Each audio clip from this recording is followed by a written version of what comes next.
Hello नमस्कार, स्वागत है आप सभी का इंस्पेक्टर एकेडमी के डिजिटल प्लेटफॉर्म पर। मैं शाहरुख खान। जैसा कि आप जानते हो कि हमने बायोलॉजी एक थीम चला रखी है जिसमें एक नज़र में सब कवर बायोलॉजी पूरी कवर करने वाले हैं। और आप भली बात ही जानते हो लास्ट 3 डेज से हम लगातार रात्रि 8 बजे क्लास ले रहे हैं, जिसमें हमने 2 सिस्टम कंप्लीट कर लिए हैं। पहला सिस्टम था डाइजेस्टिव सिस्टम, सेकंड है ब्लड सर्कुलेटरी सिस्टम। इन दोनों की पीडीएफ भी मैंने आपको टेलीग्राम चैनल पे डाल रखी है। आप बहुत से बच्चों ने वहाँ से प्रैक्टिस भी की है। लेकिन कई बच्चे बोलते हैं सर इनका आंसर तो आप क्या यहाँ वीडियो से देख के वीडियो देखने के बाद में अब वहाँ पर प्रैक्टिस करने के लिए मैंने भेजी है आपको। ऐसा नहीं कि आपको कोई क्वेश्चंस करने, वो प्रैक्टिस करने के लिए मैंने आपको भेजी है। और इसकी भी मैं पीडीएफ टेलीग्राम पे कल मॉर्निंग में डाल दूंगा। तो बने रहिए आज मेरे इस वीडियो के साथ। और आज अपना एक नया टॉपिक है जिसका नाम है रेस्पिरेटरी सिस्टम। ये टॉपिक नंबर 3 है, 2 हमने पहले कंप्लीट कर चुके हैं। तो आज बात करते हैं रेस्पिरेटरी सिस्टम। इसको हिंदी में कहते हैं श्वसन तंत्र कहते हैं। और हाल ही में एक डिजीज चल रही है, एक महामारी चल रही है जो पूरी विश्व में फैली हुई है, जिसका नाम कोविड-19 है। कोविड-19 का फुल फॉर्म क्या होता है वो सब मैंने आपको वीडियो में पहले बता रखा है। तो बात कर श्वसन तंत्र भी उसी से रिलेटेड है, क्योंकि कोरोना जो है सबसे ज्यादा प्रभावित अंग जो होता है कोरोना से वो श्वसन तंत्र ही होता है, क्योंकि इनमें श्वास लेने में सबसे बड़ी प्रॉब्लम्स क्रिएट होती है। तो यहां से किस तरह से कंपटीशन में क्वेश्चन पूछे जाते हैं या ये क्वेश्चन इन्हीं क्वेश्चन को किस तरह मॉडिफाई किया जाता है, वो सारी बात अपन इस चैप्टर में करेंगे। तो आप वीडियो में बने रहिए। कई बच्चे क्या करते हैं, वीडियो देखते हैं चले जाते हैं, देखते हैं फिर चले जाते हैं। इससे कुछ नहीं होगा जब तक आप पूरा वीडियो नहीं देखोगे, जब तक आप पूरे क्वेश्चन सोल्व नहीं करोगे, क्या पता कौन सा क्वेश्चन कहां कैसे निकल के आ जाए। ओके, तो चलो शुरू करते हैं आज की क्लास। और क्वेश्चन नंबर फर्स्ट ही दे रखा है आपके यहाँ। क्या दे रखा है देखना ध्यान से। किण्वन के दौरान ग्लाइकोलाइसिस की परिणाम स्वरूप किसका नेट या कितना नेट लाभ होता है। ये पूछ रहा है कि किण्वन जब होती है तो उसमें ग्लाइकोलाइसिस की प्रोसेस। देखो आपको मैं पूरा डिटेल से समझा देता हूं, क्योंकि ये एक ऐसी प्रोसेस होती है यहां से कम 10 से 20 क्वेश्चन निकल के आते हैं। और अगर आप इसी को अभी समझ लोगे तो आगे आने वाले जो क्वेश्चंस होंगे वो इजी वे में कर पाओगे। आपको कई बच्चे सोचते हैं सर आप डायरेक्टली आंसर बता दे करो। आंसर बताने के लिए कोई वीडियो नहीं बना है, आंसर बताने के लिए मैं नहीं आया हूं। मैं आया हूं आपको पूरा चैप्टर पढ़ाने के लिए, अच्छे से समझाने के लिए, पूरे डिटेल से बताने के लिए, ताकि आपको कोई भी क्वेश्चन आपका डाउट हो वो इजी वे में क्लियर हो जाए। क्योंकि बहुत से बच्चे हैं जो बायोलॉजी फर्स्ट टाइम पढ़ रहे हैं या अच्छे से पढ़ रहे हैं, तो उन सभी के लिए तो आप देखना ध्यान से आप। तो जैसे बात करते हैं अपन सबसे पहले, देखो हमने पाचन तंत्र पढ़ा था। पाचन तंत्र में कहा था कि पाचन जब होता है किसी स्टार्च का तो क्या बनता है, last and final product glucose बनता है। ये ग्लूकोज जाता है हमारे ब्लड में जाता है, और ग्लूकोज सबसे पहले कन्वर्ट होता है किसमें, पायरुविक एसिड में। ये ध्यान रखना, पायरुविक एसिड। और पायरुविक एसिड को अपन क्या बोलते हैं, पायरुविक अम्ल बोलते हैं। ये क्वेश्चन बहुत बार पूछा जाता है कि ग्लूकोज सबसे पहले किसमें टूटता है, पायरुविक एसिड में टूटता है। इस प्रोसेस को कहते हैं ग्लाइकोलाइसिस। ग्लाइकोलाइसिस कहते हैं, ये ध्यान रखना। ये क्वेश्चन आता है ग्लाइकोलाइसिस क्या होता है। तो ग्लाइकोलाइसिस का मतलब ग्लूकोज का पायरुविक एसिड में कन्वर्ट होना ग्लाइकोलाइसिस कहलाता है। एक होता है ग्लाइकोजिनेसिस, एक होता है ग्लाइकोजिनेलाइसिस। तो 3 वर्ड है, ग्लाइकोलाइसिस, ग्लाइकोजिनेसिस और ग्लाइकोजिनेलाइसिस। तो ये वर्ड है ग्लाइकोलाइसिस, ग्लूकोज का पायरुविक एसिड में बदलना। ये प्रोसेस कहां कंप्लीट होती है, इसका और भी विशेष ध्यान रखना। ये क्वेश्चन आगे आएगा जरूर। कोशिका द्रव्य में कहां कंप्लीट होती है, कोशिका द्रव्य। इसको इंग्लिश में क्या बोलते हैं, साइटोप्लाज्म बोलते हैं, साइटोप्लाज्म बोलते हैं। अब यहां से क्वेश्चन और क्या निकल के आता है कि ग्लाइकोलाइसिस प्रोसेस में कितने अणु एटीपी के बनते हैं। तो कितने बनते हैं, 4 अणु एटीपी के बनते हैं, जिसमें से क्या होता है 2 एटीपी जो होती है वो खर्च हो जाती है। 2 एटीपी खर्च हो जाती है इस प्रोसेस के अंदर, और 2 एटीपी बच जाती है, सेव रहती है। ओके, तो अब ध्यान से इस सारी चीजों को समझना है ध्यान से। ग्लूकोज का पायरुविक अम्ल में टूटना क्या कहलाता है, ग्लाइकोलाइसिस। ग्लाइकोलाइसिस की क्रिया कहां संपन्न होती है, साइटोप्लाज्म में या कोशिका द्रव्य में। कितने एटीपी बनते हैं, 4 एटीपी, लेकिन 2 क्या हो जाते हैं, खर्च हो जाते हैं, और 2 क्या हो जाते हैं, बचत हो जाते हैं। तो कभी भी आपसे पूछा जाए कि ग्लाइकोलाइसिस क्रिया के दौरान कितने एटीपी बनते हैं, तो ध्यान रखना खाली कितने बताओगे, 2, 4 मत बता देना, क्यों 4 बताई वही गलत हो जाओगे। नेट अपने पास लाभ कितना है, 2 का होता है। अब ये पायरुविक अम्ल जो होता है, ऑक्सीजन की अनुपस्थिति में, एब्सेंस ऑफ ऑक्सीजन, ऑक्सीजन की अनुपस्थिति में इसमें एक श्वसन होता है जिसको अपन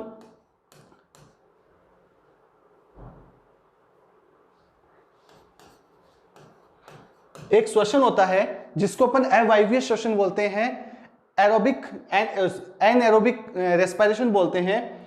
तो वो तक एक प्रोसेस होती है जिसको बोलते हैं फ्रेगमेंटेशन या किण्वन। और जब ऑक्सीजन की अनुपस्थिति में पायरुविक अम्ल किण्वन की प्रोसेस होती है तो इससे बनता है CO2 प्लस C2H5OH, जिसको आप एथेनॉल बोलते हो। और इस क्रिया के दौरान किसी भी प्रकार का कोई भी एटीपी नहीं बनता है। तो क्वेश्चन ये आता है कि किण्वन की क्रिया के दौरान कुल कितने एटीपी बनते हैं। तो किण्वन की क्रिया के दौरान कुल कितने एटीपी बनते हैं, 2 एटीपी बनते हैं। तो देखते हैं 2 बनते हैं क्या, यस, ऑप्शन में 2 है। आपको ऑप्शन में 4 और दिखाई दे रहा है, पर 4 को टिक मत कर देना। टोटल जो ग्लाइकोलाइसिस प्रोसेस होती है उसमें कितने बनते हैं, 2। और अगर आपको किण्वन न देके यहां पर अवायवीय श्वसन भी दे देना, अवायवीय श्वसन, तब भी आप कितने बताओगे, 2 बताओगे। Is it clear. नेक्स्ट अपन बात करते हैं क्वेश्चन की। क्वेश्चन बहुत अच्छा है, ये भी बहुत ज्यादा पूछा जाता है, क्योंकि यहां से आप क्वेश्चन ये गलत करोगे। देखो बहुत से बच्चे गलत कर रहे हैं कि व्हेल मछली का श्वसन, या व्हेल जो मछली होती है वो श्वसन का अंग कौन सा होता है। तो सब सोचते हैं सर मछली का जो श्वसन अंग है ना वो तो कौन सा होता है, गिल होता है। देखो बच्चे टिक करें ए। अरे भाई ए नहीं होगा। आप एक चीज नोटिस करो कि जो व्हेल मछली होती है वह एक प्रकार की क्या होती है, मैमल होती है। क्या होती है, मैमल, मैमल्स होती है। और मैमल्स को अपन हिंदी में क्या कहते हैं, स्तनधारी। ये स्तनधारी की श्रेणी में आती है, मैमल्स की श्रेणी में आती है। बोले तो मनुष्य ही इसके मतलब मनुष्य वाली श्रेणी में आती है। भी हम भी मैमल्स है, ये भी मैमल्स है। आप श्वसन किसके थ्रू करते हो, लंग्स फेफड़ों के थ्रू करते हो, तो ये भी किसके थ्रू करेगी, लंग्स और फेफड़ों के थ्रू करेगी। ये मछली नहीं है, ये मैमल्स है। ये क्या है, मैमल्स। हाँ, गिल्स के द्वारा जो करते हैं वो कौन करती है, मछलियां करती है, सही बात है आपकी, लेकिन ये मछली की श्रेणी में नहीं आती है, ये फिश नहीं है, यह मैमल्स है। और इसी प्रकार से आपसे पूछ ले शरीर की सतह के द्वारा श्वसन कौन करता है, तो एक जीव है जिसका नाम क्या है, हाइड्रा। क्या नाम है, हाइड्रा। बहुत इंपॉर्टेंट नाम ये भी, हाइड्रा। तो शरीर की सतह के द्वारा श्वसन हाइड्रा में होता है। मछलियां गिल्स के द्वारा करती है, लंग्स फेफड़ों के द्वारा कौन करता है, व्हेल मछली करती है। नेक्स्ट क्वेश्चन देखना आप। ऐसा जंतु जो गिल्स, लंग्स और स्किन इन तीनों के द्वारा सांस लेता है या इनके द्वारा क्या करता है, रेस्पिरेशन करता है। तो देखो ऐसा जीव बताना जो पानी में भी रहेगी, पानी में रहेगा तो गिल्स काम में आ जाएंगे, और अगर वो सतह पर रहेगा तो उसके लिए क्या काम में आ जाएंगे, फेफड़े काम में आ जाएंगे। तो पानी और सतह में रहने वाले को अपन क्या बोलते हैं, एम्फीबियंस बोलते हैं। एम्फीबियंस, एम्फीबियंस क्या होते हैं, उभयचर होते हैं। और उभयचर का सबसे अच्छा एग्जाम्पल क्या होता है, मेंढक होता है। क्या इसमें मेंढक दे रखा है क्या, देखना ऑप्शन में, सर फ्रॉग दे रखा है, मेंढक दे रखा है। तो छिपकली पानी में थोड़ा ना रहती है, गोरैया है, केंचुआ है। तो ऐसा जीव जो एम्फीबियंस की श्रेणी में आता है तो वो कौन सा आता है, फ्रॉग या मेंढक, क्योंकि मेंढक पानी में भी रहता है और सतह पर भी रहता है। इस वजह से ये फेफड़ों के द्वारा भी करता है, गिल्स के द्वारा भी श्वसन करता है और त्वचा के द्वारा भी श्वसन कर सकता है। नेक्स्ट बात है, श्वसन अणु किसे कहते हैं। श्वसन अणु का मतलब हो गया ब्रीथिंग मॉलिक्यूल, जिसके द्वारा ब्रीथिंग होती है। तो आपको साफ साफ दिखाई दे रहा होगा हीमोग्लोबिन। ऐसा क्यों, क्योंकि इसी हीमोग्लोबिन के साथ कौन जुड़ती है, ऑक्सीजन जुड़ती है। क्योंकि कल हम जब रात को पढ़ रहे थे तो हमने बताया था कि ऑक्सीजन के साथ क्या जुड़ती है, हीमोग्लोबिन। तो क्या बनता है, ऑक्सी हीमोग्लोबिन बनता है, जिसे अपन क्या कहते हैं, ब्रीथिंग मॉलिक्यूल या श्वसन अणु भी कहते हैं। नेक्स्ट सवाल देखना, पादप और जंतुओं में सार्वत्रिक ऊर्जा मुद्रा क्या है। तो सबसे ज्यादा जो ऊर्जा मिलती है वो हमें किससे के रूप में मिलती है, एटीपी के रूप में मिलती है। किसके रूप में? एटीपी। और यहीं से क्वेश्चन क्या पूछा जा सकता है, what is full form of ATP? ATP का पूरा नाम क्या होता है? तो इसका पूरा नाम होता है एडिनोसिन ट्राईफॉस्फेट। ये ध्यान रखना, एडिनोसिन ट्राईफॉस्फेट, ये इसका फुल फॉर्म होता है। एटीपी का पूरा नाम एडिनोसिन ट्राईफॉस्फेट। पादप हो चाहे जंतु हो, सभी में ऊर्जा किस रूप में आती है? एटीपी के रूप में आती है। नेक्स्ट सवाल, तिलचट्टा। देखो कई बार ऑप्शन में तिलचट्टा मिलता है और कई बार तिलचट्टे को अपन क्या कहते हैं? कॉकरोच कहते हैं। तो बहुत बार कॉकरोच भी लिखा आता है, कॉकरोच, केंचुआ। ये केंचुआ कॉकरोच अलग अलग है, ध्यान रखना, क्योंकि केंचुआ जो होता है उसको बोलते हैं अर्थवॉर्म, किसान का मित्र, फ्रेंड ऑफ फार्मर। और कॉकरोच, तिलचट्टा, ये एक अलग है। तो तिलचट्टा कॉकरोच, यानी कई बार कॉकरोच मिल सकता है या कई बार तिलचट्टा मिल सकता है। अभी पूछ रहा है कि जो कॉकरोच होता है, जो तिलचट्टा होता है, उसमें जो वायु होती है वो किसके माध्यम से प्रवेश करती है, मतलब इसका श्वसन अंग कौन सा है? तो कॉकरोच में फेफड़े तो होने से रहे, गिल्स होने से रहे, क्योंकि गिल्स मछलियों में होते हैं, फेफड़े मनुष्य वाली श्रेणी में आते हैं। बचते हैं दो ऑप्शन, स्पाइकल्स और स्किन। तो ध्यान देना कि जो कॉकरोच होता है वो किसके द्वारा शोषण करता है? श्वास रंध्र या स्पाइरिकल्स। कई बार ऑप्शन में स्पाइरिकल्स हिंदी में भी लिखा होता है स्पाइरिकल्स। तो स्पाइरिकल्स या श्वास रंध्रों के द्वारा जो शोषण करता है वो कौन करता है? कॉकरोच करता है। विशेष ध्यान रखना, spiracles, cockroach. Next, match the following option आ गया। मैच कीजिए, ये एसएससी जेईई 2018 का सवाल है भाई, है ना, ध्यान से देखना इसको, करंट में ज्यादा कोई दूर नहीं है, ये मैच करना है। अभी हमने पढ़ा था मेंढक किसके थ्रू करता है? लंग्स एंड स्किन, इनके थ्रू करता है। इसमें आप गिल्स भी ले सकते हो, पर गिल्स ऑप्शन में नहीं दे रखा था, कोई बात नहीं। मेंढक तो ए का थर्ड, ए फर्स्ट का थर्ड आ गया, यानी ये नहीं होगा और ये नहीं होगा, बच्चे अपने पास दो ऑप्शन। ठीक है, नेक्स्ट बात करते हैं, लीव्स, पत्तियां। पत्तियों में क्या पाया जाता है? स्टोमेटा पाया जाता है, जिसको बोलते हैं अपन रंध्र बोलते हैं। स्टोमेटा जो होते हैं वो क्या होते हैं? ओपन भी होते हैं, क्लोज भी होते हैं, पता है सबको। पत्तियों में रंध्र पाए जाते हैं। तो सेकंड का सेकंड, ये देखो सेकंड का फर्स्ट है, नहीं, सेकंड का सेकंड, ये वाला सही लग रहा है। अर्थवर्म, केंचुआ, ये ध्यान रखना, अर्थवर्म किसके थ्रू करता है? त्वचा के द्वारा। जो केंचुआ होता है वो त्वचा के द्वारा श्वसन करता है, और कॉकरोच स्पाइकल्स के द्वारा करता है। तो थर्ड का फर्स्ट, तो थर्ड का फर्स्ट, तो कौन सा ऑप्शन हो जाएगा? ए वाला ऑप्शन क्लियर हो जाएगा। नेक्स्ट अपन बात करते हैं क्वेश्चन नंबर 8, देखना ध्यान से। अधिक व्यायाम के दौरान, अधिक व्यायाम मतलब आप एक्सरसाइज बहुत ज्यादा कर रहे हो, कि बहुत ज्यादा ड्यूरिंग हैवी एक्सरसाइज। बहुत से लोग जो है, मैं जिनको जानता हूं बहुत अच्छे से, वो योगा करते हैं, सुबह एक्सरसाइज करते हैं, और उनके योगा देख के मैं खुद ऐसे मतलब थोड़ा ऐसे हो जाता हूँ, यार इतने शानदार तरीके से वो योगा करते हैं। During heavy exercise breathing rate in a average adult person can increase up to per minute. क्योंकि आप ज्यादा एक्सरसाइज करते हो, जैसे कई बार आप बहुत तेज दौड़ते हो, तो आपकी जो रेस्पिरेटरी रेट होती है वो बढ़ेगी घटेगी? बढ़ेगी, क्योंकि नॉर्मल जो रेस्पिरेटरी रेट होती है वो कम से कम 14 से 18 या 12 से 18 मान सकते हो, 14 से 18 पर मिनट के आसपास होती है।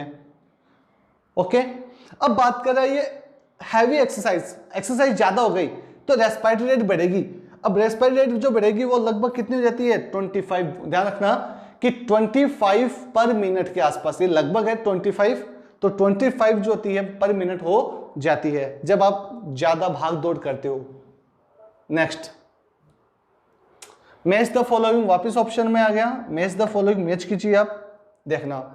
डायफ्राम, मछली, चलो मछली का हमें पता है, मछली जो होती है वो किसके थ्रू करती है? गिल्स के थ्रू करती है। मछली जो होती है वो गिल्स के थ्रू करती है, मतलब बी का फोर्थ। तो सर बी के फोर्थ को 2 है, तो मतलब ये ऑप्शन तो एलिमिनेट हो गया अपने आप ही। सर मेंढक का हमें पता है, मेंढक फेफड़ों के द्वारा भी करता है और त्वचा के द्वारा भी करता है। सी का फर्स्ट, तो सी का फर्स्ट देखो ये ऑप्शन आ रहा है, बी का फोर्थ आ रहा है, तो ये वाला ऑप्शन भी नहीं होना चाहिए मेरे अकॉर्डिंग। और देख लेते हैं कॉकरोच, कॉकरोच का अभी अभी हमने कहा था कि कॉकरोच जो होता है वो किसके थ्रू करता है? स्पाइकल्स, अभी ऑप्शन में आया था ना, कॉकरोच स्पाइकल्स, D3। कई बच्चे कंफ्यूज हो रहे हैं, सर कॉकरोच और केंचुआ, भाई केंचुआ जो ना वो स्किन के द्वारा, कॉकरोच स्पाइकल्स के द्वारा, दिमाग में ये बात आप ठान लो। Next, diaphragm, diaphragm chest cavity, यानी ए का सेकंड, ए का सेकंड बी का फोर्थ, सी का फर्स्ट, डी का थर्ड। तो कौन सा ऑप्शन होगा? ए। क्योंकि आप जानते हो, जैसे मान लो मैं बता देता हूं थोड़ा सा, ये लंग्स है और यहाँ पर ये जुड़े होते हैं, किसके द्वारा जुड़ते हैं? डायफ्राम के द्वारा होते हैं। इसको बोलते हैं चेस्ट कैविटी बोलते हैं अपन। तो डायफ्राम, चेस्ट कैविटी बोले तो वक्ष गुहा, इसको बोलते हैं चेस्ट कैविटी, यानी वक्ष गुहा होती है इसके द्वारा। तो इसका ऑप्शन कौन सा हो जाएगा? ये वाला हो जाएगा। नेक्स्ट है, एक औसत व्यक्ति विश्राम अवस्था में प्रति मिनट श्वसन दर की सामान्य प्रास होती है। आपको कभी जुकाम लगता है, जुकाम लगता है तो आप पूरे दिन काम कर लेते हो, नाक से पानी भले आता है, लेकिन कभी नाक बंद नहीं होता आपका दिन के समय में। लेकिन जैसे आप रात को सोते हो तो सोने के बाद में आप देखना आपका नाक बंद हो जाता है, आपको सांस लेने में प्रॉब्लम्स क्रिएट होती है। जैसे ही कोई व्यक्ति विश्राम करता है, लेटता है, सोने की स्थिति में होता है या सो रहा होता है, उस समय उसकी जो रेस्पिरेटरी रेट होती है वो कम हो जाती है। इसलिए तो देखा होगा आपने, जो लोग मोटे होते हैं या जिनके फैट ज़्यादा होती है, वो हैवी वेट के होते हैं, वो खराटे लेते हैं। बोलते हैं खराटे क्यों ले रहे हैं? क्योंकि उनको नाक से सांस नहीं आता तो वो मुंह से सांस लेते हैं, और मुंह से जब सांस लेते हैं तो यहाँ पर हमारा क्या पाया जाता है? ट्रेके पाया जाता है, और उस ट्रेके के द्वारा जो वॉइस बॉक्स होता है उससे आवाज़ प्रोड्यूस होती है। तो खराटे की आवाज़ आती है, ऐसी आवाज़ आती है। रीज़न यही है क्योंकि सोते समय श्वसन दर कम हो जाती है। अब मैंने बताया था नॉर्मल कितनी होती है? 14 से 18 या 12 से 18 मान लो, तो कम हो जाएगी तो लगभग कितनी हो जाएगी? 12 से 18। क्योंकि ज़्यादा तो होगी नहीं, कम ही होगी, तो कम होगी तो कितनी हो जाएगी? 12 से 18 हो जाएगी। नेक्स्ट, अंतर श्वसन के दौरान, ये बहुत इंपॉर्टेंट है। कई बार क्या होता है, इसको बोलते हैं इनहेलेशन या इसको बोलते हैं इंस्पायरेशन भी बोलते हैं। इंस्पायरेशन का मतलब क्या होता है? निःश्वसन। अंतर श्वसन बोल दो, एक होता है निःश्वसन। निःश्वसन का मतलब क्या होता है समझना। निःश्वसन का मतलब होता है सांस को अंदर लेना। एक बार आप सांस लेने से, अब सांस लेते हो तो आपकी जो पसलियां वो बाहर आती है कि अंदर जाती है? सर बाहर की ओर आती है। देखो आप सांस लेते हो तो लंग्स, फेफड़े खुलेंगे तो पसलियां बाहर आएगी, तो अंदर की ओर नहीं, बगल में थोड़ी ना जाएगी, नीचे की ओर नहीं जाएगी, अपवर्ड्स यानी बाहर की ओर। अपवर्ड्स मतलब तो बाहर की ओर आ जाती है, ऊपर की ओर गति कर जाती है। तो मूव अपवर्ड्स, बाहर की ओर निकल जाती है। इसी प्रकार से एक्सेलेशन। एक्सेलेशन का मतलब क्या होता है? उच्च श्वसन, यानी सांस को क्या निकालना? बाहर निकालना। आपने भी सांस ली, अब बाहर निकालो। बाहर निकालते तो पसलियां कहाँ जाती है? डाउनवर्ड्स। डाउनवर्ड्स का मतलब क्या होता है? नीचे की ओर। देखो जाती है ना ऐसे, छोड़ते ऐसे पसलियां नीचे की ओर जाती है, क्योंकि बाहर तो नहीं निकल सकती, ऊपर नहीं जा सकती, बिल्कुल गति नहीं करती। गति तो करती है पर कैसे? Downwards. When you take breath, जब आप ब्रेथ लेते हो, सांस लेते हो, तो पसलियां अपवर्ड्स, और जब आप सांस छोड़ते हो तब वो क्या होती है? डाउनवर्ड्स होती है, मतलब नीचे की ओर चली जाती है, अंदर की ओर चली जाती है। नेक्स्ट, फेफड़े प्राथमिक अंग किसके हैं? तो देखो फेफड़े जो है वो प्राथमिक अंग किसके हैं? रेस्पिरेशन के हैं। कब्ज नहीं है, पाचन के तो बहुत से अंग होते हैं, पसीना कोई रिलेशन ही नहीं करता। अंग पूछ रहा है क्योंकि अंग मिलकर क्या बनाते हैं? तंत्र बनाते हैं, और तंत्र कौन सा हो गया? श्वसन तंत्र। तो श्वसन तंत्र में सबसे इंपॉर्टेंट रोल अदा कौन करता है? लंग्स या फिर फेफड़े करते हैं। नेक्स्ट, कई बच्चे ये नाम और लगाते हैं, सर आपकी स्पीड बहुत कम आ रही है। पिछले 1-2 दिन से मैं देख रहा था, बोलते हैं स्पीड कम। भाई स्पीड कम इसलिए ताकि आपको चीज़ें समझ में आए, तभी मैंने आज थोड़ी स्पीड बढ़ाई। मैंने सोचा आज स्पीड बढ़ा देते हैं, बच्चे डिमोटिवेट ना हो जाए। नेक्स्ट देखना, जब की कमी होती तो पेशियों में थकान। ये वेरी वेरी इंपॉर्टेंट क्वेश्चन है, इसको देखते हैं अपन, ध्यान से देखना। देखो जैसा कि मैंने अभी आपको बताया था पायरुविक अम्ल, तो जब पायरुविक अम्ल जो होता है इसमें एक प्रकार का और श्वसन होता है, वो कौन सा होता है? अवायवीय। और अवायवीय श्वसन जो होता है वो हमारे कहाँ होता है? मांसपेशियों में होता है। मांसपेशियां, मांसपेशियां मतलब मसल्स। आप जैसे कई बार हाथ, जैसे मान लो स्कूल टाइम में आपने देखा होगा आपके टीचर जो है वो आपको हाथ खड़ा रखते थे, तो आप ऐसे करते थे, ऐसे करते थे। क्यों? रीजन क्या है इसका? क्योंकि आपके हाथों में दर्द होने लगता था। हाथों में दर्द इसलिए होने लगता था क्योंकि यहाँ पर ऑक्सीजन की कमी हो जाती थी। ऑक्सीजन की कमी होने का मतलब कौन सा श्वसन हो जाएगा? अवायवीय श्वसन हो जाएगा, जिसकी वजह से यहाँ पर लैक्टिक एसिड बनता है, और उस लैक्टिक एसिड या लैक्टिक अम्ल के बनने की वजह से हमारी मांसपेशियों में दर्द होने लगता है। सपोज दैट आप कभी भी पैदल नहीं चलते हो, पर आपको 10 किलोमीटर 20 किलोमीटर पैदल चलाया गया, जैसे आप किसी के जैसे मेले वेले लगते हैं, जीड़ माता का है, सालासर का है, और भी कई मेले लगते हैं, या फिर सावन का जब महीना होता है तो आप बम बम बोले वगैरह शिव जी के वो अभिषेक करते हो, तब आप जाते हो, बहुत से दूर दूर जाते हो, तब होता क्या है, लैक्टिक एसिड जम जाता है। और लैक्टिक एसिड जब जम जाता है तो लैक्टिक एसिड के जमने की वजह से हमारी मांसपेशियों में बहुत ज्यादा दर्द होने लगता है। इस प्रकार के शोषण को बोलते हैं अपन अवायवीय शोषण। तो देखो क्वेश्चन क्या कर रहा है कि जब मांसपेशियां थक जाती है तो किसकी वजह से, लैक्टिक अम्ल के बनने की वजह से, किसकी वजह से, लैक्टिक अम्ल जो होता है उसके बनने की वजह से हमारी मांसपेशियों में थकान आ जाती है। जैसे टीचर आपको उठक बैठक निकलवा करता है, जब उठक बैठक आपका टीचर निकलवाता है तो आप क्या करते हो कि हमारे थाई है, हमारी जो थाई होती है उसमें दर्द होने लगता है। रीजन क्या है, लैक्टिक एसिड जमने लग जाता है। नेक्स्ट सवाल, निम्नलिखित में से अवायवीय श्वसन किसे कहते हैं? ये क्वेश्चन आप कीजिए, 1 मिनट है ना, ये क्वेश्चन कीजिए आप, अवायवीय श्वसन किसे कहते हो आप?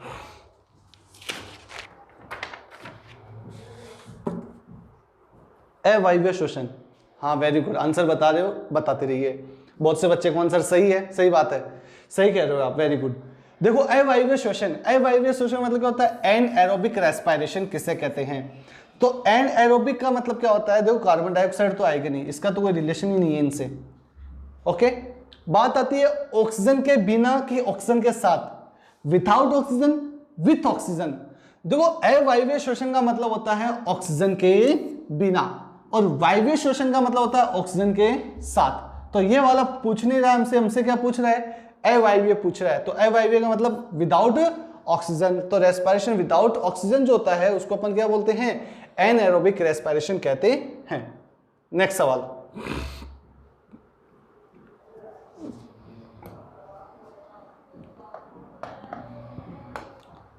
कीटों में स्थित श्वसन अंग क्या होता है? That is very very important. जो इंसेक्ट होते हैं, जो छोटे छोटे जो कीट होते हैं, वो किसके थ्रू करते हैं? सर गिल्स नहीं होगी, बॉडी ऑफ सरफेस, स्किन भी नहीं होगी, ट्रेकिया, वेरी इंपॉर्टेंट, ध्यान रखना, ट्रेकिया। देखो कई बार क्या होता है, आपको इस तरह भी दे देता है वो ही, ट्रेकिया। ट्रेकिया मतलब श्वास नली। जो श्वास नली होती है उसके द्वारा कौन श्वसन करते हैं? इंसेक्ट करते हैं, छोटे छोटे कीट करते हैं। तो ध्यान रखना, इंसेक्ट जो होते हैं कीटों के द्वारा श्वसन किसमें होता है? ना, श्वास नली के द्वारा होता है। इस क्वेश्चन का सॉल्यूशन आप कीजिए, मैं चाहता हूं इस क्वेश्चन का सॉल्यूशन आप कीजिए। आप जब मुझसे केमिस्ट्री पढ़ोगे तो केमिस्ट्री में अपन हीलियम की बात करेंगे, क्योंकि ये हीलियम की बात कर रहा होगा शायद। हीलियम जो होता है वो जो गोताखोर होते हैं उनके पीछे एक सिलेंडर होता है, उसमें मिलाया जाता है, तो हीलियम की बात कर रहा है। तो चलो इसका आंसर आप दीजिए।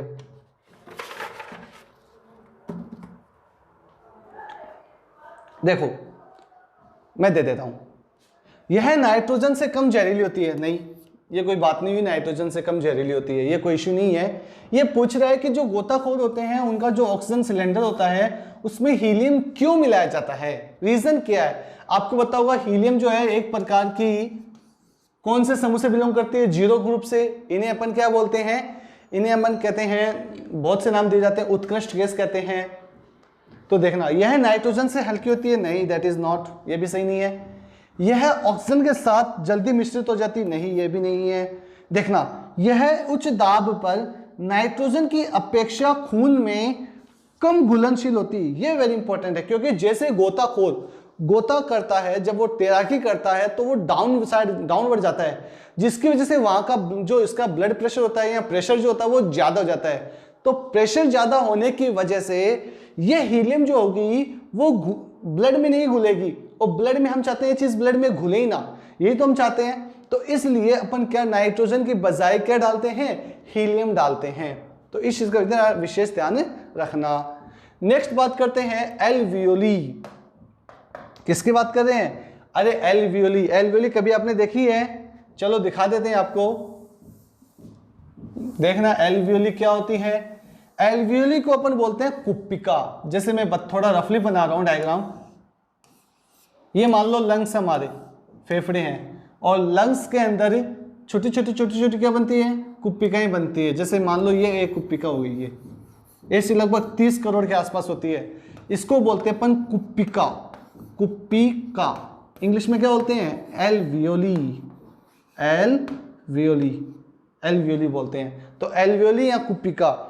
तो ये पूछ रहा है कुपिका जो है, कुपिका या एल्वियोली किससे संबंधित होती है? तो कुपिका जो है वो किससे संबंधित होती है? रेस्पिरेटरी सिस्टम या श्वसन प्रणाली से संबंधित होती है। इस क्वेश्चन को किस तरह पूछा जा सकता है रेलवे के अंदर, खासकर ध्यान रखना कि श्वसन तंत्र की संरचनात्मक और क्रियात्मक इकाई क्या होती है? तो क्या होती है? या तो एल्वियोली मिलेगा या फिर कुपिका मिलेगा कि structural and functional unit of respiratory system is alveoli.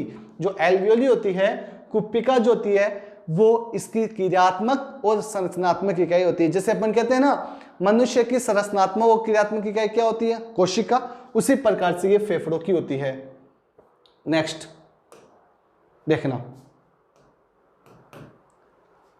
Oxygen की उपस्थिति में ग्लूकोज के कार्बन डाइऑक्साइड और जल में निर्मुक्त होने के साथ पूर्ण होता है। देखो ध्यान से देखना आप, देखो जो C6H12O6 इसके साथ क्या जुड़ गया? ऑक्सीजन जुड़ गया। ये ग्लूकोज है, इसके साथ ऑक्सीजन जुड़ गया। जुड़ते क्या बनाता है? CO2 + H2O बनाता है। और इस प्रकार का जो श्वसन होता है वो कौन सा श्वसन कहलाता है? वायवीय कहलाता है। सर वायवीय क्यों कहलाता है? अरे भाई इसके साथ क्या जुड़ गई? ऑक्सीजन। ऑक्सीजन जुड़ते ही वायवीय श्वसन हो गया। क्या ऑप्शन में वायवीय श्वसन आ गया?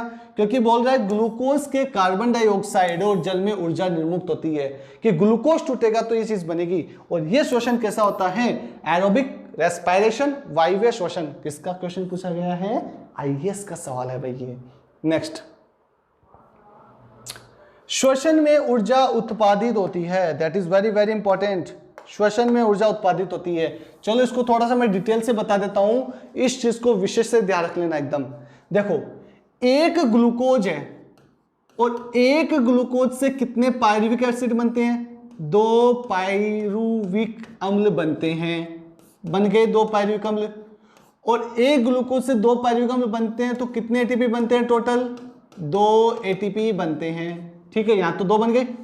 यह पायरुविक अम्ल ऑक्सीजन की उपस्थिति में, प्रेजेंस ऑफ ऑक्सीजन, ऑक्सीजन की उपस्थिति में CO2 H2O और एनर्जी प्रोड्यूस करता है। एनर्जी प्रोड्यूस करता है। और यहां पर भी एनर्जी जो होती है वो 2 रूप में आती है। एक में तो 2 एटीपी बनते हैं और एक में 34 एटीपी बनते हैं। अब 2 किस में बनते हैं? 2 बनते हैं क्रेब चक्र में। विशेष ध्यान रखना, क्रेब चक्र में कितने बनते हैं? 2। मैं पहले कह रहा हूं आगे सवाल आएगा इसका, आगे पूछूंगा कि क्रेब चक्र के द्वारा कितने एटीपी बनते हैं? 2। और 34 बनते हैं किसके द्वारा? ETS। ETS का पूरा नाम electron transport system, electron transport system बोलते हैं। तो 34 और 2। तो देखो, और ये प्रोसेस जो होती है वो कहां होती है? माइटोकॉन्ड्रिया में होती है। इसलिए तो आप माइटोकॉन्ड्रिया को क्या बोलते हो? पावर हाउस बोलते हो, कोशिका का शक्ति गृह कहते हो। क्यों कहते हो? क्योंकि यहाँ पर एनर्जी जो होती है वो प्रोड्यूस होती है। बिजली घर भी बोलते हैं अपन कोशिका का। तो माइटोकॉन्ड्रिया में कितने एटीपी बनते हैं? टोटल 36 बनते हैं। कितने बनते हैं? 36 बनते हैं। और यहाँ कितने बनते हैं? 2। तो 36 और 2 कितने हो गए? 38।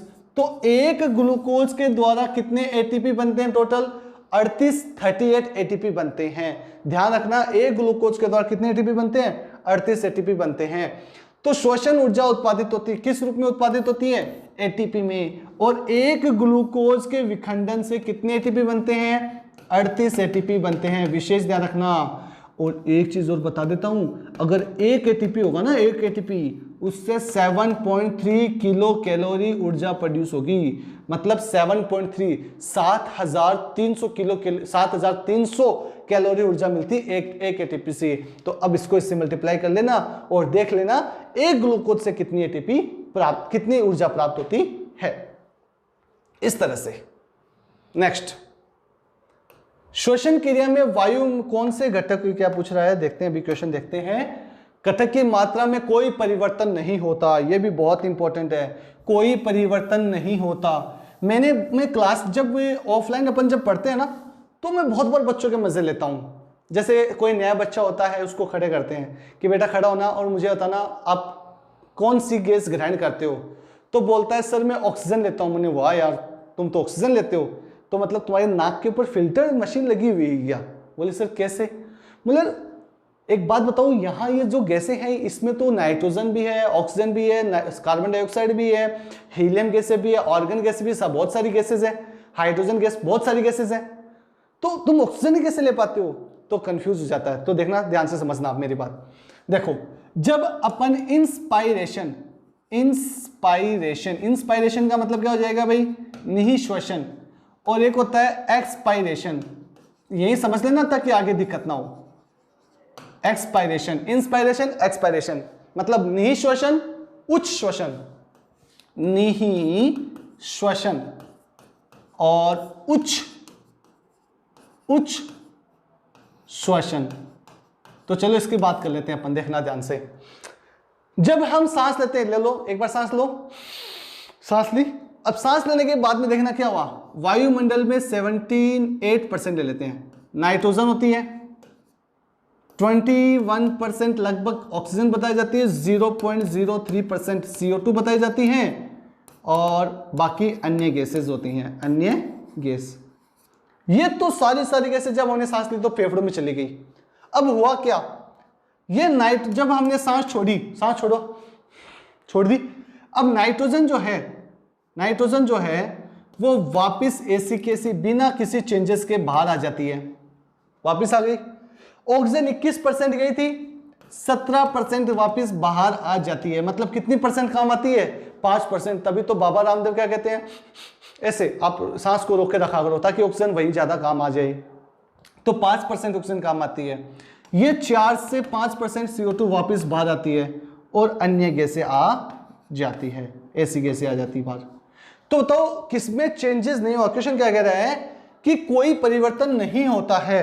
कार्बन डाइऑक्साइड में परिवर्तन हुआ सर, CO2 में हुआ, पर नाइट्रोजन में परिवर्तन नहीं हुआ। तो ऑप्शन क्या आएगा? नाइट्रोजन आ जाएगा। भाई ये आरएस का सवाल है, आपको इतना पता होना चाहिए किसमें परिवर्तन होता है, किसमें नहीं होता। किसमें नहीं होता है? नाइट्रोजन में चेंजेस ही नहीं होता है। एक चीज और बताऊंगा, चलो आगे बताऊंगा, चलो बता देता हूं। देखना, यह जो क्रिया होती है वो कितने सेकंड में पूरी होती है? 2 सेकंड में। और यह क्रिया कितने सेकंड में पूरी होती है? 3 सेकंड में। तो ध्यान रखना, एक श्वसन दर का समय कितना होता है? लगभग 5 सेकंड का होता है। निःश्वसन 2 सेकंड, उच्च श्वसन 3 सेकंड। ग्लूकोज के ग्लाइको अपघटन के लिए आवश्यक ऑक्सीकरण अणुओं की संख्या कितनी होती है? तो ऑक्सीजन के अणुओं की संख्या कितनी होती है, ये आपसे पूछ रहा है। मुझे विश्वास है बहुत से बच्चे आंसर 6 कर रहे हैं ना। अरे वाह, वेरी गुड, बहुत अच्छा पढ़ते हो आप, गलत पढ़ते हो। मजे ले रहे हैं सर आप? हाँ, मजे ले रहे हो सर आप हमारे? अरे भाई मैं मजे नहीं ले रहा हूं, पढ़ो ऐसा भी, चाहे सवाल आए कैसा भी, आपको मैं उस लेवल तक पढ़ा रहा हूं, वो चीजें करवा रहा हूं ताकि आपको कहीं और जाने की आवश्यकता ना हो। साइंस को लेकर भाई साहब निश्चित हो जाइए आप, गारंटी मेरी है। देखो, ग्लूकोज का ग्लाइको अपघटन कराना है, इसने ये तो नहीं कहा ना ग्लूकोज को तोड़ना है, ग्लूकोज का पूरा अपघटन कराना है, खाली ग्लाइको अपघटन। तो ग्लूकोज का ग्लाइको अपघटन का समझते हो मतलब क्या होता है? ये पूछ रहा है ग्लाइकोलाइसिस के बारे में पूछ रहा है। और ग्लाइकोलाइसिस जब टूटेगा तो किसमें टूटेगा? पायरुविक एसिड में टूटेगा, और पायरुविक अम्ल में टूटेगा, पायरुविक एसिड में टूटेगा। तो क्या बताओ आप, यहां पर ऑक्सीजन काम में लेते हो क्या? सर यहां पर ऑक्सीजन किस काम की? यहां तो ऑक्सीजन काम में आती नहीं है, ऑक्सीजन तो फिर पायरुविक एसिड को कन्वर्ट करने के लिए काम में आती है। तो बताओ ऑक्सीजन यहां पर कितनी होगी? 0 होगी। क्या होगी? 0, 0। ध्यान रखना, ग्लूकोज का जब ग्लाइको अपघटन होता है तो ऑक्सीजन कितनी काम में आती है? 0 काम में आती है। नेक्स्ट, श्वसन के संबंध में कौन सा एक सही है? ये पूछ रहा है which of the following is the correct answer. Correct answer कौन सा है? चलो देखते हैं कौन सा करेक्ट है, कौन सा नहीं है। निःश्वसन का मतलब समझते हो ना? देखो, निःश्वसन मतलब इंस्पायरेशन के दौरान डायफ्राम विश्रांत होता है, नहीं होता, ये गलत बात है। डायफ्राम जो है, डायफ्राम शांत थोड़ा होता है, निःश्वसन प्रसारित हो जाता है, फैल जाता है। और एक्सपायरेशन में क्या होता है? सिकुड़ता है, प्रसारित थोड़ा होता है, नहीं भाई, सिकुड़ता है। एक्सपायरेशन में सिकुड़ता है, इंस्पायरेशन में फैलता है। तो दोनों ऑपोजिट हो गए, तो गलत हो गया। निःश्वसन के दौरान फुफ्फुसीय आवरणी दाब अधिक ऋणात्मक हो जाता है, ये बात सही है, क्योंकि जब देखो निःश्वसन होता है तो निःश्वसन में डायफ्राम फैलेगा, और डायफ्राम जब फैलेगा तो इसका ऋणात्मक दाब बहुत ज्यादा हो जाता है, जिससे सारी गैसें कहाँ जाती है, अंदर की ओर आ जाती है, और अंदर की ओर आने की वजह से ये बात सही हो गई। निःश्वसन के विपरीत उच्छ्वसन एक सक्रिय प्रक्रम है, नहीं ये बात भी गलत है। तो ऑप्शन कौन सा सही होगा, सी वाला, कि जो अंतः फुफ्फुसीय आवरण पर जो दाब लगता है वो ज्यादा ऋणात्मक हो जाता है। नेक्स्ट, श्वसन में बाहर निकली हुई CO2 है, ये आंसर मैं नहीं बताऊंगा भाई, मैं नहीं समझता कि SSC CPO 2000 का जो क्वेश्चन है वो मैं बताऊं, इसका आंसर मैं नहीं बताऊंगा, इसका आंसर आप बताइए। हाँ ये हुई ना बात, वेरी गुड। श्वसन में बाहर निकली वायु कितनी % होती है, वेरी गुड, कितनी % होती है, लेते कितनी है, 0.03। बहुत से बच्चे 0.03 मत कर देना, बाहर निकालने की बात कर रहा है, तो निकलती कितनी है, 4 निकलती है। कितनी निकलती है, 4 निकलती है। नेक्स्ट, मैं निकाला, उसको अच्छे से समझ लेना, देखते हैं वो अभी भी है क्या, हाँ है ना, यहाँ पर देखो 4% निकलती है ना, बताया था ना मैंने, तभी तो बोला था, ध्यान से समझ लेना। हेलो, ये वापस आ गया सवाल, इसको भी कर दो, फटाफट कर दो। बहुत से बच्चे ऐसे हैं कि जो डेली क्लास लेते हैं, मुझे बहुत अच्छा लगता है, वो आंसर भी देते हैं। एक तो तुम झगड़ा मत किया करो, यहाँ पर आराम से मस्त होके पढ़ा करो।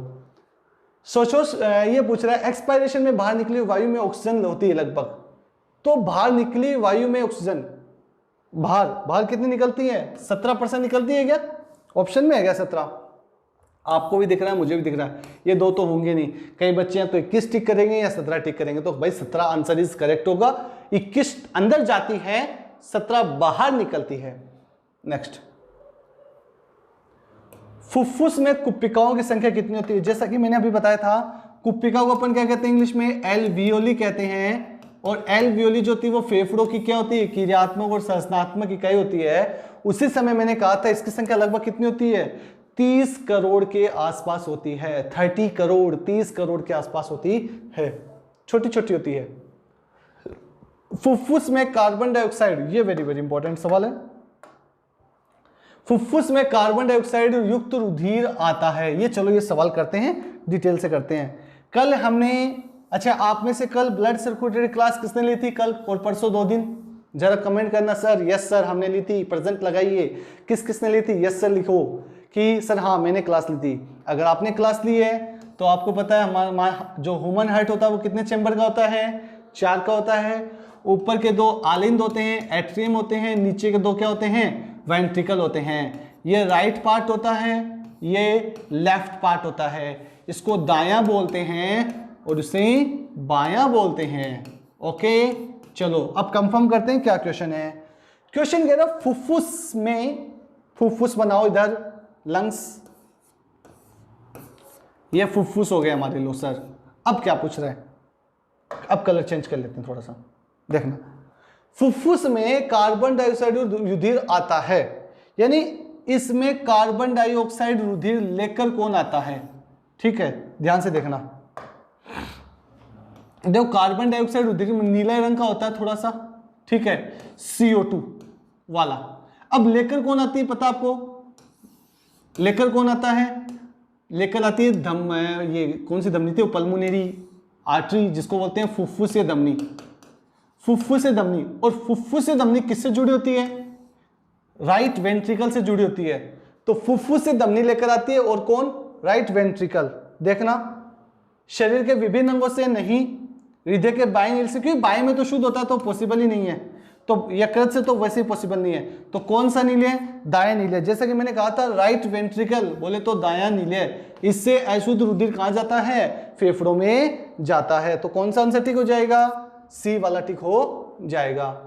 नेक्स्ट सवाल, नेक्स्ट सवाल क्या कह रहा है, अरे हाँ अब देखना, फुफ्फुस से ऑक्सीजन युक्त रुधिर ले जाता है। देखो जैसा कि मैंने कल भी बताया था, यहां से ऑक्सीजन वाला, अब कलर चेंज कर लो क्योंकि ऑक्सीजन रेड कलर का हो जाएगा, ये ले जाता कौन है, तो लेकर जाती है फुफ्फुसीय शिरा, जो एक प्रकार की अपवाद ही है क्योंकि शुद्ध रुधिर है। और शुद्ध रुधिर सबसे पहले किस में जाता है, आलिंद में जाता है।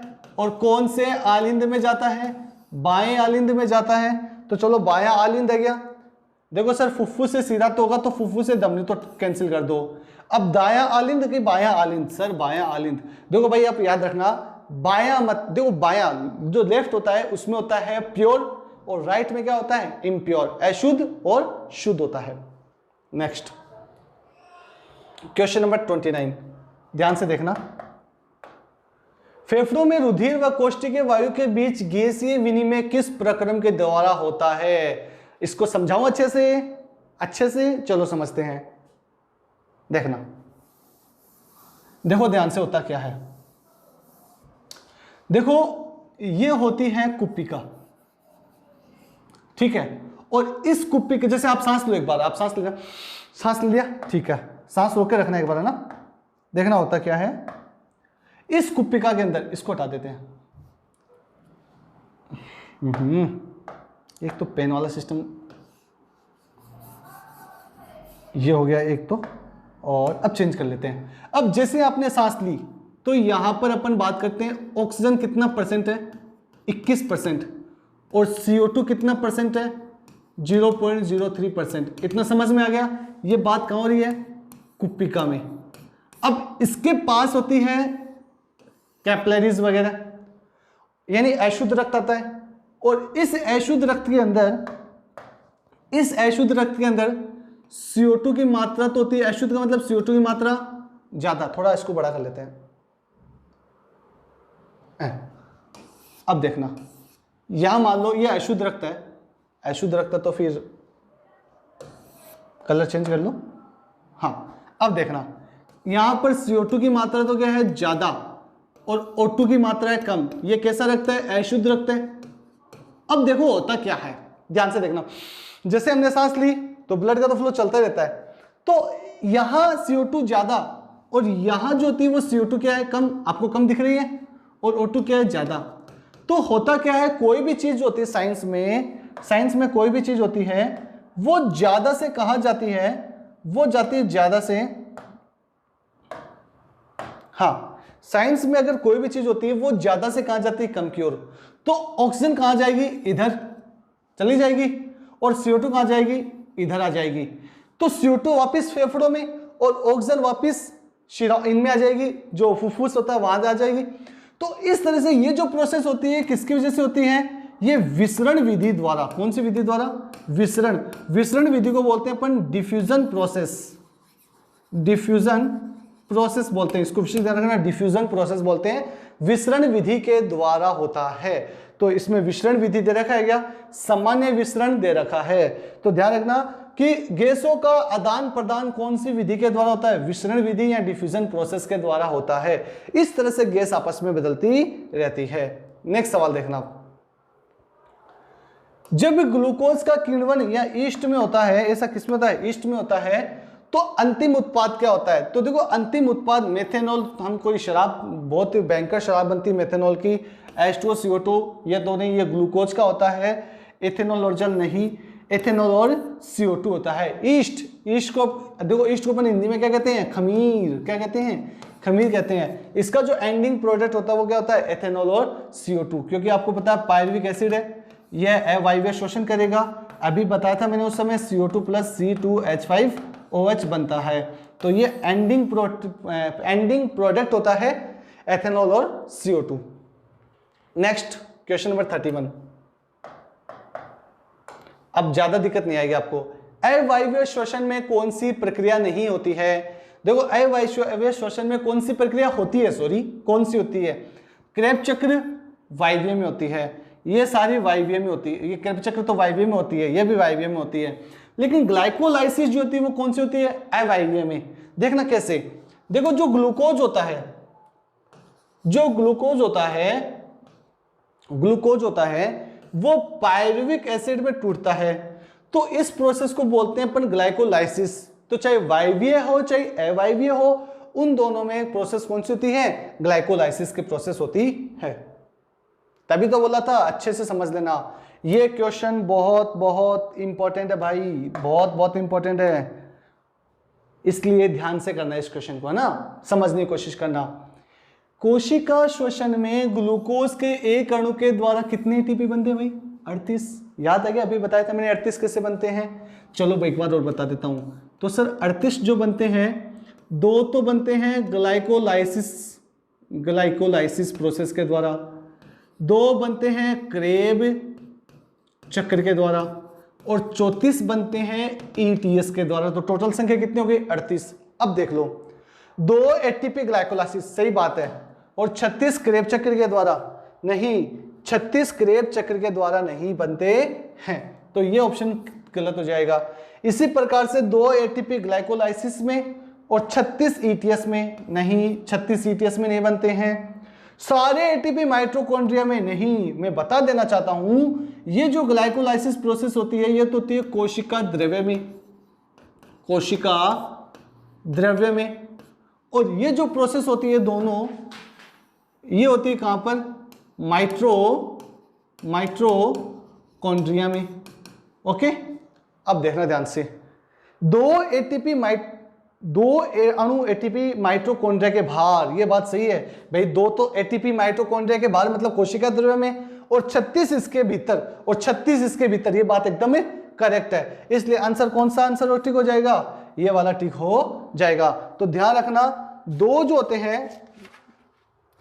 जो होते हैं वो माइटोकॉन्ड्रिया के बाहर बनते हैं और 36 माइटोकॉन्ड्रिया के अंदर बनते हैं। 36 कहां? 2 क्रेब चक्र और 34 ETS के द्वारा बनते हैं। ये क्वेश्चन बहुत इंपॉर्टेंट है।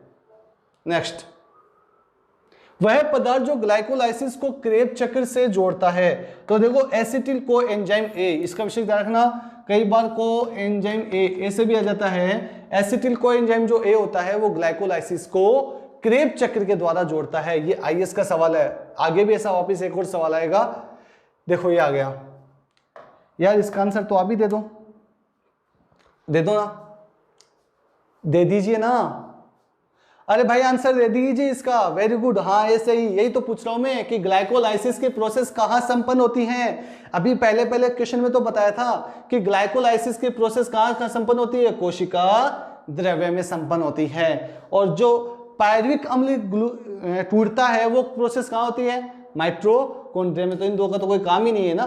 तो ग्लाइकोलाइसिस की क्रिया कहां संपन्न होती है? कोशिका द्रव्य में। इसी क्वेश्चन को अगर पूछ ले, क्योंकि ये इसी क्वेश्चन में अगर आपसे इसे पूछ ले कि साइटोप्लाज्म देता आपको, साइटोप्लाज्म, तो भी बात एक ही है। चाहे साइटोप्लाज्म पूछे चाहे ये पूछे, बात एक ही है। नेक्स्ट क्वेश्चन नंबर 35 देखना क्या पूछ रहे हैं। पूछ रहे हैं मानव में श्वास दर प्रति मिनट कितनी होती है? सबको पता है 12 से 15। ये क्वेश्चन पहले भी आ चुका है, लगभग 12 से 15, 100 बार 72 बार, ये कुछ नहीं है, ये 12 से 15 बार होती है। इजी क्वेश्चन है, आगे चलो। नेक्स्ट देखना, अवायवीय श्वसन में पेशी कोशिकाएं ग्लूकोज को किसमें बदलकर ऊर्जा उत्पादन करती है? अभी तो बताया था कि जो पेशियां होती है, जो मसल्स होती हैं, उन मसल्स में जो ग्लूकोज होता है वो किस में कन्वर्ट होता है? लैक्टिक एसिड में। किस में होता है? लैक्टिक एसिड में कन्वर्ट होता है, जिससे इनको क्या प्राप्त होती है? ऊर्जा प्राप्त होती है। इजी सवाल है, क्योंकि आपने पहले बहुत अच्छे से मेहनत कर ली है। आगे बात कर रहे हैं, ग्लाइकोलाइसिस में अंत में क्या बनता है? अंत में क्या होता है? ग्लाइकोलाइसिस। प्रोटीन ग्लूकोज में नहीं सर। आगे मंड का मतलब क्या होता है? स्टार्च ग्लूकोज में नहीं। ग्लूकोज फ्रक्टोज में नहीं। ग्लूकोज पायरुविक अम्ल में बदलता ही नहीं बदलता है, ग्लाइकोलाइसिस में यही तो बदलता है। तो ये सर क्या हो गया? ठीक हो गया। बताओ, मजा आ रहा है ना? क्या आप खुश नहीं हो कि आपकी रेगुलर क्लास लग रही है? ये बताओ मुझे तो आज, मैं भी जानना चाहता हूं। क्या पता कई बच्चे बोर हो जाते हैं। भाई बोर तो नहीं हो रहे ना? सही बात है ना? मैं आपके लिए, यानी आप ये सोचते होंगे कि यार वीडियो बन गया या सर रियल क्लास ले रहे हैं। वीडियो ऐसे नहीं बनता है, बहुत हार्ड वर्क करना पड़ता है इसके पीछे। हम जितना हार्ड वर्क कर रहे हैं उतना अगर आप कर लो ना तो सिलेक्शन हो जाओ पक्का। ठीक है, ये मेरा विश्वास के साथ है। तो आप जुड़े रहिए, आप लाइक करते रहिए, कमेंट करते रहिए, ताकि हमें एनर्जी मिलती रहे। पर बच्चे बोलते हैं सर आप कमेंट का जवाब ही नहीं देते हो। अरे उसमें एक प्रॉब्लम क्रिएट हो जाती है, इसलिए हम नहीं देते हैं। ठीक है, तो आप तो ध्यान से बस पढ़िए, क्योंकि हमारा मेन मकसद है आपको पढ़ाना, आपको सिलेक्ट करवाना। आपके कमेंट, हाँ कोई क्वेरी हो तो मैं डाउट क्लियर वैसे ही कर देता हूँ, कोई दिक्कत नहीं है। टेक्निकल टीम बैठी है, ये कर देती है। सिट्रिक एसिड चक्र के ऑक्जेलिक अम्ल से मिलने से पहले पायरुविक अम्ल किस में बदलता है? तो मैंने अभी बताया था कि ग्लाइकोलाइसिस और पायरुविक अम्ल के बीच में एक कनेक्शन होता है। वो कौन सा कनेक्शन होता है? Acetyl coenzyme A. ये एंजाइम इन दोनों को जोड़े रखता है। तो मैंने पहले बात बताया था तो पायरुविक अम्ल को ग्लाइकोलाइसिस से क्रिया से कौन जोड़े रखता है? एसिटिल कोएंजाइम ए जोड़े रखता है, ध्यान रखना इसका।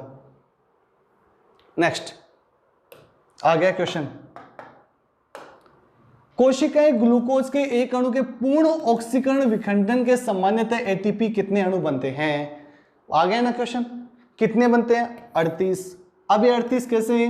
2 तो बनते हैं ग्लाइकोलाइसिस क्रिया के द्वारा, 2 बनते हैं क्रेब चक्र के द्वारा, 2 34 बनते हैं ईटीएस के द्वारा। इस तरह से कितने बनते हैं?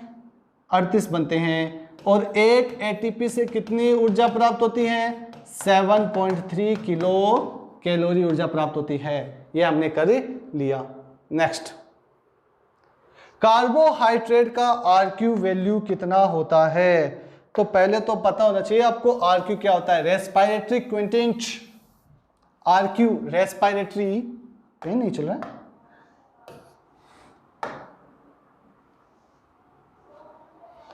RQ respiratory quotient is equal to, इसको बोलते हैं श्वसन गुणांक। श्वसन गुणांक बोलते हैं हिंदी में, ध्यान रखना, श्वसन गुणांक। और श्वसन गुणांक का मतलब क्या होता है पता है क्या आपको? निष्कासित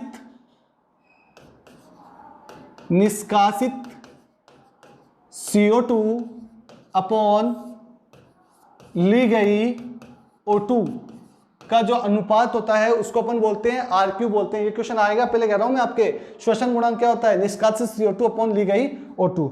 अब इसको बात करते हैं अपन क्या है कैसे नहीं है। एक बात बताइए, ग्लूकोज का फॉर्मूला क्या होता है? C6H12O6। इसको तोड़ने के लिए हमें क्या चाहिए? ऑक्सीजन। अरे आप खाना खाते हो, खाने को पचाने के लिए ऑक्सीजन।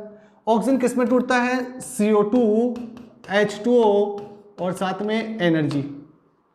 ठीक है, अब ध्यान से देखना, इस रिएक्शन को हमें बैलेंस करना, कई बच्चों को बैलेंस करना नहीं आता है, लेकिन मैं गारंटी दे रहा हूं, अभी मैं एक तरीका ऐसा बताऊंगा आपको बैलेंस करना आ जाएगा। आप कहते हो सर इस कोरोना काल में देखो क्या मतलब आया है कि धार्मिक स्थलों के कपाट ही बंद हो गए हैं, मंदिर, मस्जिद, गुरुद्वारा, चर्च वगैरह सब कुछ बंद, दरगाह है, सब कुछ बंद हो चुकी है, और अभी खुल भी गई वैसे तो, लेकिन बहुत कम लोग वहां जाते हैं। ओके, तो अपन कहते हैं कि जो खुदा होता है वो सबका होता है। देखो ऊपर वाला सबका, ऊपर वाला मतलब ईश्वर, खुदा, भगवान जो भी है वो सबका है, किसी एक का तो है नहीं। तो ऊपर वाला सबका, और नीचे नीचे जो हम इंसान रहते हैं वो खुद के होते हैं, मतलब भी होते हैं। मतलब है तो फिर अपन एक दूसरे से बातचीत करते हैं, मतलब नहीं है तो अपन बातचीत नहीं करते हैं। तो ऊपर वाला सबका, नीचे वाला खुद का, तो ये ठीक पे। अब देखो ये आपको नीचे दिख रहा है, ऊपर दिख रहा है सर नीचे, तो कार्बन कितने हो गए? 6 हो गए। यहाँ कार्बन कितना है? 1। जहां कुछ नहीं होता वहां कितना हो गया? 1 होता है। तो नीचे वाला खुद का, तो मतलब ये 6 खाली खुद के होते हैं, सबके नहीं होते हैं। तो ये 6 इधर कर दो, तो 6 हो गए। अब देखना इधर ध्यान से, ऊपर ये ऊपर दिख रहा है, ये नीचे दिख, ऊपर वाला सबका, तो मतलब ये 6 सबके हैं। तो मतलब ऑक्सीजन के कितने हो जाएंगे? 6 दूनी 12, ये मल्टीप्लाई हो जाता है, ऑक्सीजन यहाँ पर 12 हो गए, कार्बन 6 हो गए। हाइड्रोजन कितने हैं? 12। क्या हाइड्रोजन इसके हो सकते हैं? 12 हो सकते हैं? नहीं, क्योंकि सर नीचे वाला खुद का, ऊपर वाला सबका, तो ये 12 6 इसके, ये हाइड्रोजन का ही है। यहाँ हाइड्रोजन कितनी है? 2। क्या 2 ऑक्सीजन का हो सकता है? नहीं, क्योंकि नीचे वाला खुद का, तो इसी वजह से। तो आगे अपन बात करते हैं, ध्यान से देखना। तो ये 2 है, तो यहाँ कितने लगा दूं मैं? 6। तो 6 दूनी कितने हो गए? 12। पर ऑक्सीजन क्या कहता है? ऊपर वाला तो सबका है, तो ये ऑक्सीजन के भी कितने हो गए? 6 ये हो गए। तो ऑक्सीजन टोटल कितना हो गया? 18। इधर कितना है? 6 और 2 8, 18 करने, तो यहां मैंने लगा दिया 6, तो 6 दूनी 12, 12 और 6 18। तो ये रिएक्शन बैलेंस हो गई। अब ये देखो, आप ध्यान से देखना, ध्यान से देखना, निष्कासित CO2 के कितने अणु काम पे आ रहे हैं? पर 6। और ऑक्सीजन के कितने अणु? 6 अणु। तो 6 में 6 का भाग दो, तो कितना आ रहा है भाई? 1 आ रहा है, नहीं आ रहा है? तो बताओ कार्बोहाइड्रेट या ग्लूकोज का श्वसन गुणांक कितना होता है? 1 होता है। एक ऑप्शन में है क्या? यस सर, एक ऑप्शन में। इस तरह से किया जाता है इसको सोल्व। मैं डायरेक्ट आंसर बताने, अगर आपको डायरेक्ट आंसर चाहिए तो आप वीडियो अभी क्वाइट कर दो। आपको समझना है अच्छे से, आपको सिलेक्शन चाहिए, आपको मैटर चाहिए, हम भी तो पढ़ा रहे हैं ना भाई, हम भी तो डायरेक्ट आंसर बता सकते हैं, पर समझ के यार मजा आएगा तभी। तो एक इस तरह से RQR वैल्यू आती है। नेक्स्ट सवाल देखना, 10-12 सवाल और बचे हैं, ज्यादा तो है ही नहीं। अरे आप कभी पहाड़ों पे घूमने गए हो क्या? कुल्लू, मनाली, नैनीताल, चंडीगढ़, कुल्लू है, मनाली है, नैनीताल है, मैसूरी है, बहुत ही शानदार जगह है। और आप जब लेह लद्दाख की तरफ जाते हो तो और ही मज़ा आता है। इसी प्रकार से चलो आप घूमे हुए, बहुत मज़ा आएगा, क्योंकि आपको पहाड़ों पर जाना पड़ेगा, और पहाड़ों पर जाना पड़ेगा तो आरबीसी की संख्या बढ़ जाती है। रीज़न क्या होता है आरबीसी की संख्या क्यों बढ़ जाती है? क्योंकि अधिक ऑक्सीजन चाहिए, ऑक्सीजन तो अधिक चाहिए, पर रीज़न आरबीसी की संख्या की पूछ रहे हैं अपन। ठंड से बचने के लिए ऐसा बिल्कुल ही नहीं है। पहाड़ पर वायु कम संघनित होती है, ये बात सही है, क्योंकि जो पहाड़ होते हैं वहां पर वायु जो होती है वो संघनित मतलब बहुत पास पास नहीं होती है, और पहाड़ पर वायु दाब अधिक होता है। तो इसका आंसर जो होगा वो क्या होगा कि पहाड़ पर वायु जो होती है वो बहुत ही कम संघनित होती है, इसलिए आरबीसी की संख्या बढ़ जाती है, और इसी वजह से हमारी रेस्पिरेटरी रेट भी क्या हो जाती है, ज्यादा हो जाती है इस वजह से। इसीलिए तो आपने देखा होगा कि पहाड़ों पर जाते ही ब्लीडिंग शुरू हो जाती है लोगों की। ऊंचे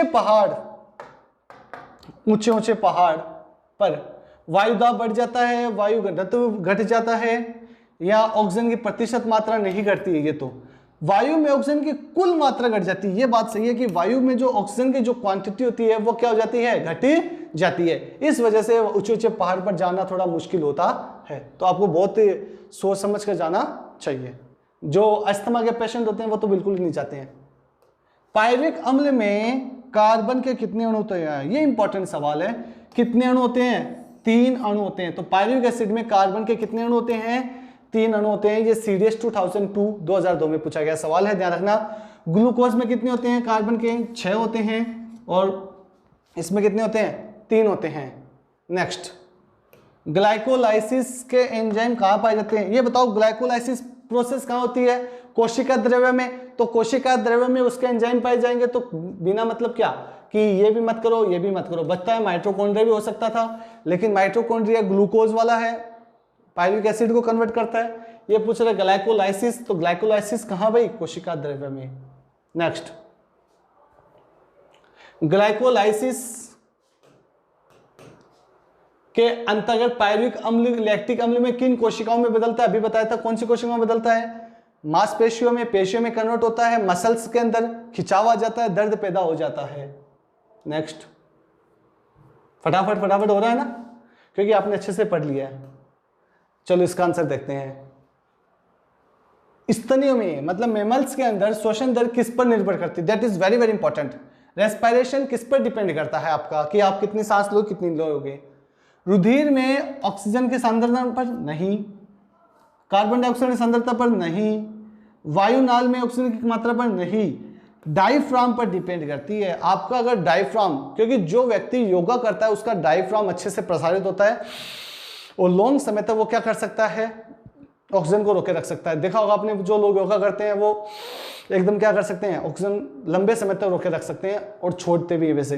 तो डायफ्राम पे डिपेंड करता है। किस पे डिपेंड करता है? डायफ्राम पर। आगे, हमारे शरीर में ऊर्जा प्रदान करने के लिए निम्नलिखित में से कौन सा ऑक्सीजन के साथ जुड़ता है? देखो, ऑक्सीजन के साथ कौन जुड़ता है? ग्लूकोज जुड़ता है, C6H12O6। इसके साथ ऑक्सीजन जुड़ेगी तभी जाके तो ऊर्जा मुक्त होगी। रेलवे रिक्वायरमेंट एजेंसी बोर्ड 2018, यानी रेलवे डी ग्रुप का क्वेश्चन है ये भाई, पूछा गया है ये, तो ध्यान रखना। ऑक्सीजन किसके साथ जुड़ता है? ग्लूकोज के साथ जुड़ता है, तभी तो हमें क्या मिलती है? एनर्जी मिलती है, ऊर्जा मिलती है। आगे देखना आगे क्या कह रहे हैं। किस कारण उत्तकों में ऑक्सी हीमोग्लोबिन से ऑक्सीजन निकालकर उत्तक द्रव्य में जाती है? ये क्वेश्चन वापस देखते हैं क्या पूछ रहा है।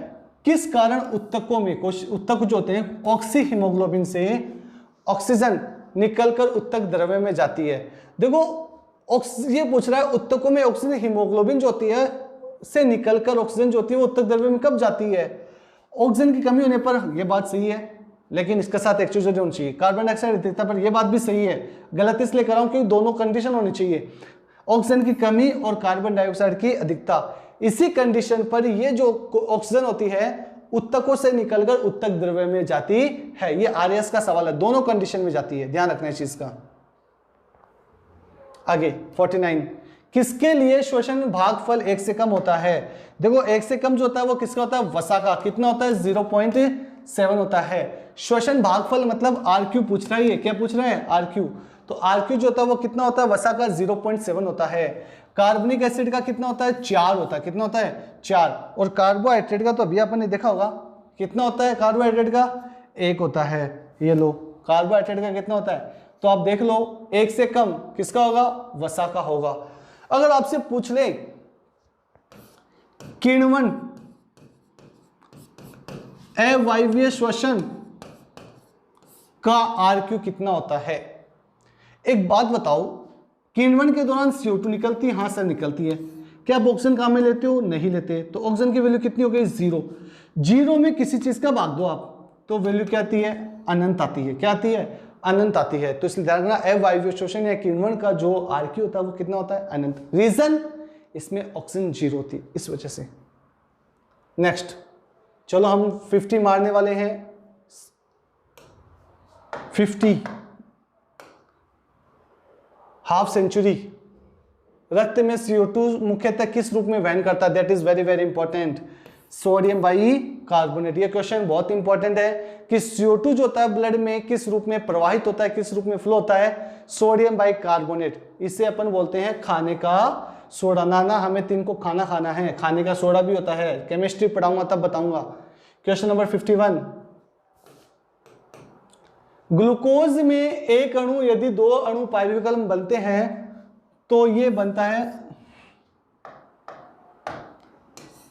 हाँ ये देखना क्या है, ग्लूकोज के एक अणु से यदि 2 अणु पाइरुवेट अम्ल के बने तो कुल अणु कुल कितने, इसको काट दो, ये है यहां पर, कुल कितने अणु ATP के शुद्ध रूप से प्राप्त होते हैं। तो ATP के शुद्ध रूप से कितने प्राप्त होते हैं, यदि ग्लूकोज के एक अणु से 2 पाइरुवेट अम्ल बनते हैं तो कितने, 2 बनेंगे। सर 38 भी तो ऑप्शन में है ना।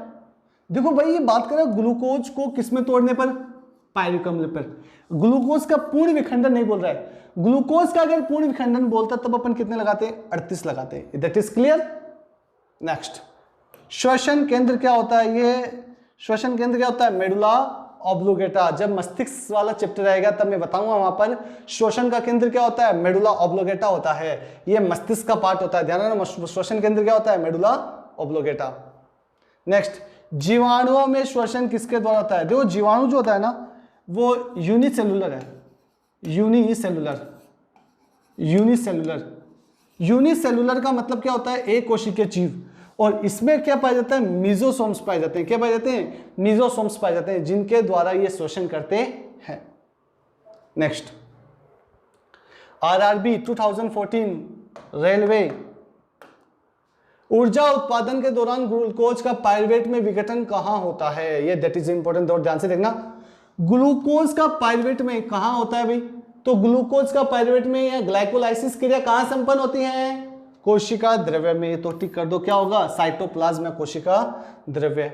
नेक्स्ट, श्लेष्मा झिल्ली में सूजन आ जाए तो उसको क्या कहते हैं, ठीक है, ब्रोंकाइटी, क्योंकि ब्रोंक्यूल्स, याद रहा ब्रोंकाइटी ब्रोंक्यूल्स, इसलिए तो क्या कहते हैं, ब्रोंकाइटिस कहते हैं। अरे हेपेटाइटिस तो एक प्रकार का कैसा रोग है, संक्रामक रोग है, बहुत खतरनाक बीमारी है। आयराइटिस, आइरिस किसमें होती है, आंखों में सूजन आ जाए, इसको बोलते हैं आयराइटिस। गैस्ट्राइटिस, गैस्ट्रिक जूस कहाँ होता है, आमाशय या पेट, तो पेट में जो सूजन आता है ना उसको अपन क्या बोलते हैं, गैस्ट्राइटिस कहते हैं। ब्रोंकाइटी, ब्रोंक्यूल का मतलब श्लेष्मा झिल्ली में सूजन आ गई भी। एनटीपीसी है, लगना है ना एनटीपीसी इस बार, अब की बार रेलवे होगा पार। अंतः श्वसन के दौरान फेफड़ों के कारण हवा बढ़ती है, क्यों, देखो फेफड़ों में हवा एक ही वजह से बढ़ती है, वजह एक ही है। वजह एक क्या है, प्रेशर। प्रेशर का मतलब दाब, कि फेफड़ों का दाब इतना ज्यादा ऋणात्मक होता है जिसकी वजह से हवा अंदर भर जाती है। फेफड़ों के रुकने की वजह से नहीं, संकुचन की वजह से नहीं, फैलाव की वजह से नहीं, किसकी वजह से, प्रेशर की वजह से, दाब की वजह से। स्फीति का मतलब क्या होता है, दाब होता है। ये रेलवे डी ग्रुप का क्वेश्चन है 18 का। 57, सांस लेने की, सांस मतलब ब्रीथिंग, BREATHING, ब्रीथिंग। ब्रीथिंग का मतलब क्या होता है, मतलब सांस लेना छोड़ना, लेना छोड़ना, मतलब निश्वसन और उच्च श्वसन, प्रश्वसन और निश्वसन को अपन क्या बोलते हैं, सांस लेना बोलते हैं, सांस में शामिल होता है। नेक्स्ट है नहीं, चलो तो ये क्वेश्चन थे टॉप 57 हमारे रेस्पिरेटरी सिस्टम के। और ज्यादातर क्वेश्चन पूछा गया ग्लाइकोलाइसिस से कितने एटीपी बनते हैं, है ना, और एक ग्लूकोज के विखंडन से कितने एटीपी बनते हैं, माइटोकॉन्ड्रिया में कितने बनते हैं, किस तरह से बनते हैं, ये सारी चीजें हमने रेस्पिरेटरी सिस्टम में कंप्लीट कर ली है। तो अभी तक हमारे 3 टॉपिक कंप्लीट हो चुके हैं, डाइजेशन, ब्लड सर्कुलेशन और रेस्पिरेशन। कल अपन बात करेंगे एक्सक्रीटरी सिस्टम की बात करेंगे, उत्सर्जन तंत्र की अपन बात करेंगे कल। तो आपकी इसकी पीडीएफ जो है वो आपको टेलीग्राम चैनल पे मिल जाएगा आराम से। आप देखो टेलीग्राम पर आप इसकी प्रैक्टिस किया करो, और अगर आपको वीडियो पसंद आता है तो आप इसको शेयर कीजिए, लाइक जरूर कीजिए। आपका एक कमेंट, एक लाइक हमारे लिए बहुत इंपॉर्टेंट होता है। तो मिलते हैं कल वापस रात्रि 8 बजे। धन्यवाद।